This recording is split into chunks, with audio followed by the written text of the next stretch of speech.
बाबा सिद्दीकी हत्या प्रकरणी आता मोठी बातमी समोर आली। हत्येच्या दिवशी बाबा सिद्दीकींचा मोहित कंबोज यांच्याशी संभाषण झालं होतं। जिसान सिद्दीकी यांनी पोलिसांना दिलेल्या जबाबात ही माहिती मिळाली। जिसान सिद्दीकींच्या जबाबात एसआरए प्रकल्पाबाबत माहिती देण्यात आली आहे। जिशान सिद्दीकी यांनी दिलेल्या निवेदनात अनिल परब यांचंही नाव असल्याचं कळतंय।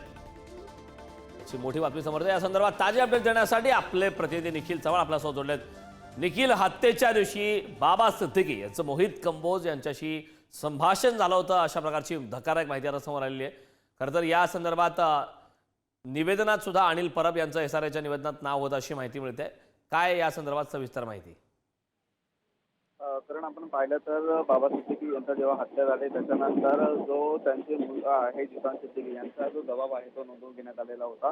याच जबाबामध्ये आहे तर ते त्यांनी एसआरएचा अँगल आहे तो देखील पुढे आणलेला आहे। आपण पाहिलं तर बाबा सिद्दीकी यांच्यावर हल्ला झाला तेव्हा या ठिकाणी लॉरेन्स बिश्नोई गँगकडून संपूर्ण जबाबदारी आहे ती स्वीकारण्यात आली। परंतु जर आपण आता जिसान सिद्दीकी यांचा जबाब पाहिला तर याच्यामध्ये मोहित कंबोज आणि या ठिकाणी शिवसेना बाळासाहेब ठाकरे गटाचे अनिल यांचा देखील अनिल परबांचा देखील उल्लेख या ठिकाणी आल्याचा आपल्याला पाहायला मिळतो। ज्या दिवशी ही हत्या झाली त्या दिवशी यांचा संपर्क बाबा सिद्दीकी यांच्यासोबत झालेला होता आणि हा संपूर्णपणे जर आपण पाहिलं तर या जबाबामध्ये संत ज्ञानेश्वर नगर साईचं जे पुनर्वसन। नक्कीच निखिल, खूप खूप धन्यवाद या सविस्तर अशा माहितीबद्दल। बाबा सिद्दीकी हत्या प्रकरणी मोठी बातमी आता समोर आली आहे। बाबा सिद्दीकी यांची ज्या दिवशी हत्या झाली त्या दिवशी बाबा सिद्दीकींचा मोहित कंबोज यांच्याशी संवाद झाला होता, संभाषण झालं होतं असं कळतंय।